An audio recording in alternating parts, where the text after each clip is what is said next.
Hello বন্ধুরা, তোমরা সবাই কেমন আছো? আশা করছি খুব ভালো আছো আর আমিও খুব ভালো আছি। তোমাদের সাথে আজ একটা সুন্দর মুহূর্ত বলবো। সেটা হচ্ছে আমাদের বাড়িতে অনেক রিলেটিভ এসেছিলো, তার মধ্যে অনেকগুলো বাচ্চা এসেছিলো। তারা পাস্তা দেখি পাস্তা খেতে চায়, কিন্তু আমার কাছে পাস্তা করার মতন তেমন ভেজিটেবলস ছিল না। তাও আমি কোনো রকমভাবে আজকে পাস্তাটা তৈরি করি। দেখো আমি কিভাবে করি। যেমন পাস্তাগুলো আমি নিয়ে নিয়েছি। আর সবথেকে আজব বিষয়, আমার ঘরে একটাই ডিম পড়েছিল, গাজর ছিল, আলু ছিল, একটু ফুলকপি ছিল, পেঁয়াজ আর লঙ্কা।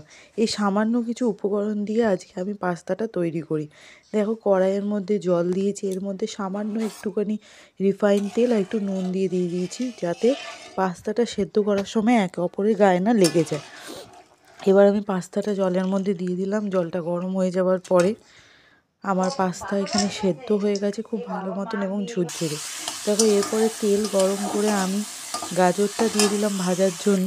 ভালোভাবে গাজর ভাজা হয়ে যাওয়ার পরে আমি এতে আলু দিয়ে দিলাম। ঝিরি ঝিরি করে কাটা আলু আমি এতে দিয়ে দিলাম।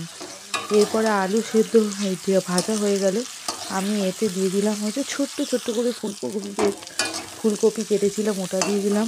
পেঁয়াজ দিয়ে দিলাম আর কাঁচা লঙ্কাগুলো আমি দিয়ে দিলাম।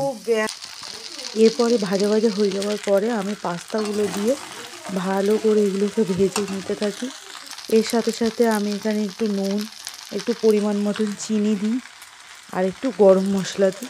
আমার পাস্তাটা রেডি হয়ে যায়। দেখো বাচ্চাগুলোকে আমি একটা সুন্দর ইমোজি করে সস দিয়ে তাদেরকে পরিবেশন করি এবং তাদের খুব ভালোও লাগে। এটা আমার খুব ভালো লেগেছে যে খুব সামান্য উপকরণ দিয়ে আমি তাদেরকে করে দিতে পেরেছি। তোমরা পাশে থেকো, লাইক অ্যান্ড সাবস্ক্রাইব করো।